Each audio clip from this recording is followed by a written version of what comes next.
اللہ کے نبی صلی اللہ تعالی علیہ وسلم کے بچپن کی بات لیتے ہیں، آج پیدا ہوئے، میلاد مقدس ہے، اور زمانے رسول صلی اللہ تعالی علیہ وسلم میں یعنی ولادت کے زمانے میں مکہ کا ماحول تھا کہ بچے پرورش کے لیے دایاؤں کے پاس دے دیے جاتے تھے۔ وجہ یہ تھی کہ بچہ شہر کی گہما گہمی سے دور رہے، اس کی زبان محفوظ رہے۔ دیہات والوں کی زبانیں وہاں اچھی ہوتی تھیں، عربی، اور شہر میں ہوتا یہ تھا کہ ہر جگہ کے لوگ مکہ میں آتے تھے، مکس نہ ہو جائے، تو مکہ والے خاص طور پر اپنے بچوں کی زبان کی حفاظت کے لیے شروع کے چند دن کسی دایا کے پاس رکھتے تھے۔ رسول کریم صلی اللہ تعالی علیہ وسلم جب پیدا ہوئے، یہ وہی زمانہ ہے جب بنو سعد قبیلے کی دایا عورتیں ہیں۔ ایک قبیلہ ہے جس قبیلے کی ساری خواتین بچوں کو پالتی تھیں اور 2 سال کے بعد لے جاتی تو بھاری معاوضہ ملتا تھا، اجرت ملتی تھی، وہ پیسوں پر دودھ پلاتی تھی۔ اسی اعتبار سے بنو سعد قبیلے کی خواتین مکہ میں آئیں۔ انہی خواتین میں ایک حلیمہ سعدیہ بھی ہیں۔ وہ کہتی ہیں جب مکہ پہنچے میری اونٹنی لنگڑی تھی، جس کی وجہ سے میں تاخیر سے پہنچی۔ ساری عورتیں مکہ میں جو نومولود بچے تھے سب کے پاس گئیں اور ان سے بھاؤ تاؤ کیا، معاوضہ طے کیا اور بچے لے لیں۔ حضرت حلیمہ سعدیہ کہتی ہیں میں تاخیر سے پہنچی، تقریباً بچے جا چکے تھے، ایک بچہ باقی تھا، وہ آمینہ کا در یتیم تھا۔ میں وہاں آئی، میں نے دیکھا اور اس کے بعد پوچھا کون ہے اس بچے کا سرپرست؟ کہا بچے کی ولادت سے 6 ماہ پہلے ہی اس کے والد کا وصال ہو چکا ہے۔ حلیمہ کہتی ہے میں چھوڑ کر باہر چلی آئی، میں نکل آئی کہ باپ ہے نہیں بچے کا، میں اگر دودھ پلا بھی دوں 2 سال کے بعد مجھے اجرت دے گا کون معاوضہ دے گا؟ وہ کہتی ہیں پھر پورا مکہ چھان ماری، لیکن اب کوئی بچہ نہیں ملا۔ شام ہو گئی تھی، شوہر ساتھ میں تھا۔ حلیمہ سعدیہ سے شوہر نے کہا اے حلیمہ خالی ہاتھ جانے سے بہتر ہے کہ وہ یتیم کو ساتھ لے جائیں، یتیم در یتیم ہے، ساتھ لے جائیں۔ حلیمہ سعدیہ کہتی ہے میں دوبارہ واپس آمینہ کے گھر آئی۔ آمینہ رضی اللہ تعالیٰ عنہ کہتی ہیں اے حلیمہ صبح تم بچے کو دیکھ کر گئی تھی پھر واپس آئی؟ کہا ہاں، ہم خالی ہاتھ جانے سے بہتر سمجھتی ہیں کہ اس در یتیم کو لے جائیں۔ حضرت آمینہ نے کہا لے جانا چاہے تو لے جاؤ، لیکن تمہاری امیدوں کے مطابق ہم معاوضہ نہیں دے سکیں گے، تمہاری امیدوں کے مطابق ہم اجرت نہیں دے سکیں گے۔ آمینہ نے کہا، حلیمہ سعدیہ نے کہا ٹھیک ہے، اب خالی ہاتھ نہ جانے کا ہم نے عہد کیا ہے، بچے کو لے لیتے ہیں۔ حلیمہ سعدیہ اس وقت تک بچے کو اپنی گود اٹھائی نہیں تھی، صرف دیکھ کر کے گئی تھی۔ گود میں جب لیا، حلیمہ سعدیہ کہتی ہیں میرے پیشانی سے لے کر تلووں تک ٹھنڈک پہنچ گئی تھی۔ پہلی مرتبہ گود میں لیا، اس کے بعد اس کے شوہر حلیمہ سعدیہ کے ساتھ وہ باہر آئی۔ کہتی ہیں کہ میری ساری ساتھیاں، میری سہیلیاں جو بنو سعد قبیلے کی خواتین تھیں وہ جا چکی تھیں اور سارے سفر پر تھیں، میری اونٹنی لنگڑی اور پھر تاخیر بھی الگ، میں بچے کو لے کر کے اسی لنگڑی اونٹنی پر بیٹھی۔ اللہ اکبر، یہ پہلا معجزہ میرے آقا کا ہے۔ اونٹنی جو لنگڑی تھی بالکل صحت یاب ہوئی اور اتنی تیز دوڑنے لگی، اتنی تیز۔ حلیمہ سعدیہ کہتی ہیں بنو سعد قبیلے میں سب سے پہلے میں حاضر ہوئی، میرا بچہ جس کو میں لے کر آئی تھی عبداللہ کا در یتیم، سب سے پہلے بنو سعد میں حاضر ہوئی۔ اور کافی دیر کے بعد دوسری سہیلیاں ہماری بچوں کو لے آئی، انہوں نے آتے ہی ہم سے پوچھا حلیمہ تیری اونٹنی تو لنگڑی تھی، تیری اونٹنی کمزور اور لاغر تھی، تو پیچھے رہ گئی تھی، اتنی تیز کیسے آ گئی؟ حلیمہ سعدیہ کہتی ہیں ہاں اونٹنی میری لنگڑی تھی لیکن سوار بہت ہی اعلیٰ تھا، جیسے ہی یہ بچہ اس اونٹنی پر سوار ہوا نہ جانے اس میں طاقت کہاں سے آئی، سب سے پہلے میں حاضر ہوئی۔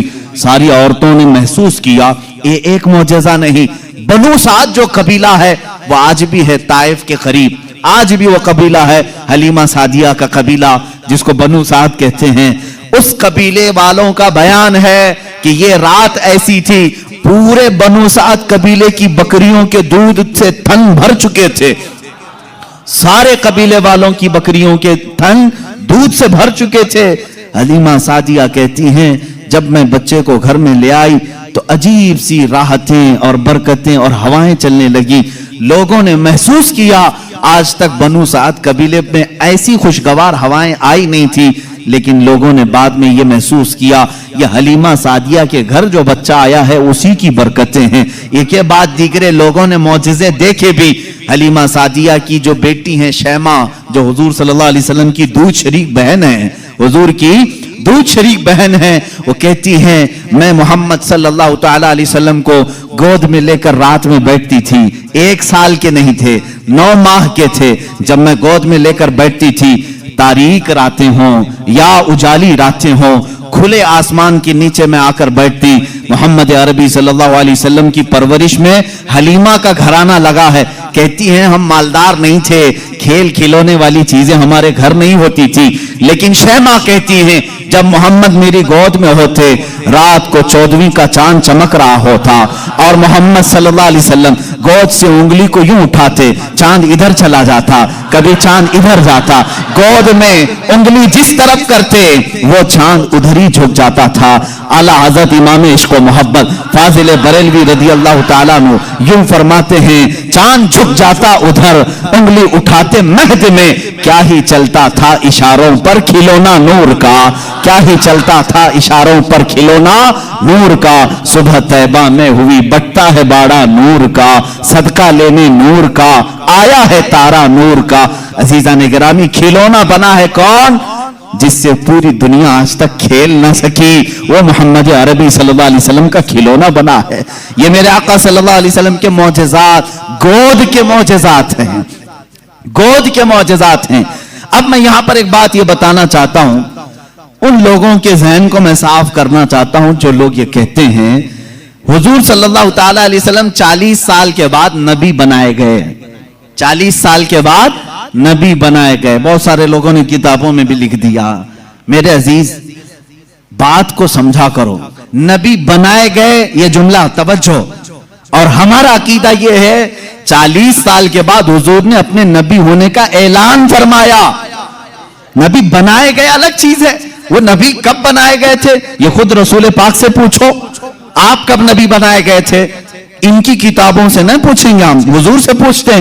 میرے آقا فرماتے ہیں کنت نبیا وآدم بین الماء والطین، میں تو اس وقت بھی نبی تھا جب آدم کو پانی اور مٹی میں گوندھا جا رہا تھا، آدم علیہ السلام کے خمیر کو گوندھا جا رہا تھا، اس وقت بھی میں نبی تھا، یہ اللہ کے حبیب صلی اللہ علیہ وسلم نے فرمایا۔ اور یہ لوگ کہتے ہیں 40 سال کے بعد نبی بنائے گئے۔ اچھا چلو ٹھیک ہے، اس حدیث کو اگر نہیں مانتے، معجزہ کب دیا جاتا ہے؟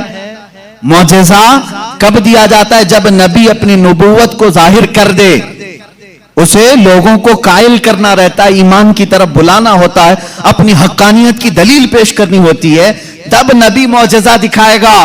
یہاں محمد عربی صلی اللہ علیہ وسلم گود میں جو معجزے دکھا رہے ہیں، حلیمہ سعدیہ کے گھر جو معجزے دکھائے جا رہے ہیں، تمہارے قول کے اعتبار سے 40 سال کے بعد نبی ہوئے تھے نا، تو معجزے تو 40 سال بعد دکھنا چاہیے۔ حلیمہ سعدیہ کی گود میں جو معجزے دکھ رہے ہیں، اس سے پتہ چلتا ہے وہ پیدائشی نبی تھے، اعلان کا حکم 40 سال کے بعد اللہ نے دیا، وہ نبی نبوت لے کر کے دنیا میں آئے۔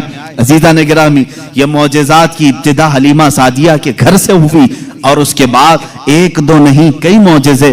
حلیمہ سعدیہ رضی اللہ تعالیٰ عنہا کی بیٹی شیمہ کہتی ہیں 2 سال کی عمر سے پہلے ہی حضور پاک صلی اللہ تعالیٰ علیہ وسلم عام انسانوں کی طرح بڑے نہیں ہوئے ہیں، 9 مہینے کی عمر میں تو آپ تیر چلاتے تھے اور برابر نشانے پر، اور کبھی آپ نے ہکلا کر کے بات نہیں کی، جیسے بچے تتلا کر ہکلا کر بات کرتے ہیں۔ اللہ کے حبیب صلی اللہ علیہ وسلم نے جب گفتگو فرمائی، نہایت فصیح عربی میں گفتگو فرمائی، فرماتی ہیں کہ ایک بھی ایسا ٹوٹا ہوا جملہ محمد سے ہم نے سنا نہیں، یہ حضرت حلیمہ سعدیہ فرماتی۔ عزیزان گرامی، شیمہ کہتی ہیں 1.5 سال کی عمر میں میرے ساتھ محمد صلی اللہ علیہ وسلم بکریاں چرانے کے لیے آ جاتے تھے، بکریاں چرانے کے لیے آتے تھے۔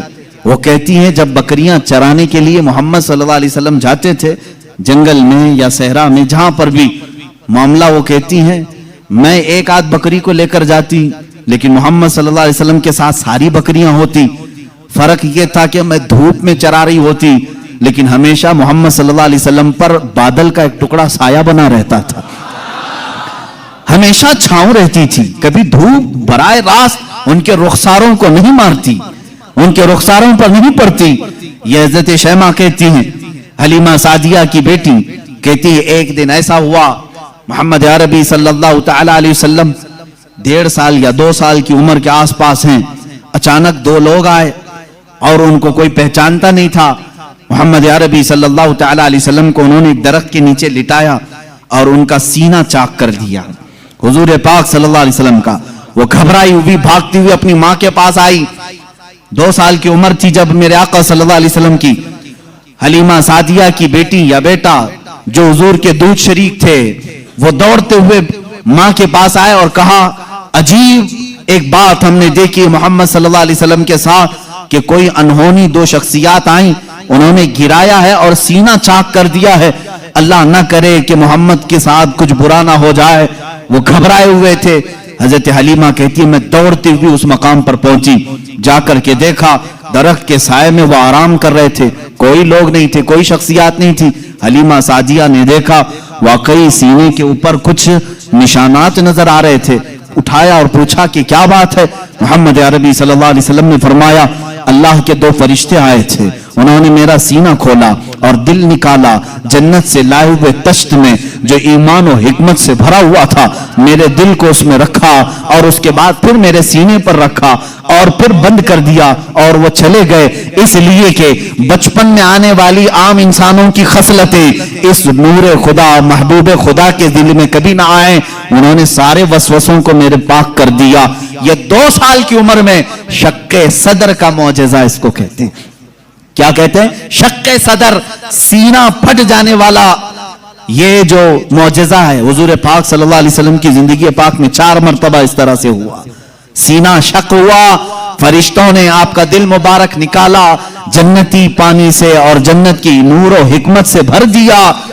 میرے عزیزو پھر میں سوال کرتا ہوں، تم تو کہتے ہو 40 سال بعد نبی ہوئے، پھر یہ معجزہ 2 سال کی عمر میں کیسے پیش آیا؟ معجزہ نبوت کے بعد ملنا چاہیے۔ نبی ہونے والا اپنی نبوت کی دلیل کے لیے لوگوں کے سامنے معجزہ پیش کرتا ہے۔ یہ تو میں نے بچپن کے وہ حالات بتائے، میرے آقا صلی اللہ تعالی علیہ وسلم کے ان حالات کو دیکھ کر حلیمہ سعدیہ گھبرا گئی اور پھر واپس وہ مکہ لے کر کے آئیں۔ اللہ کے حبیب صلی اللہ تعالی علیہ وسلم حضرت آمینہ کے گھر رہے۔ یہاں کے جو آپ کی زندگی پاک کے ایام ہیں وہ پھر اگلے کسی موضوع پر میں عرض کروں گا۔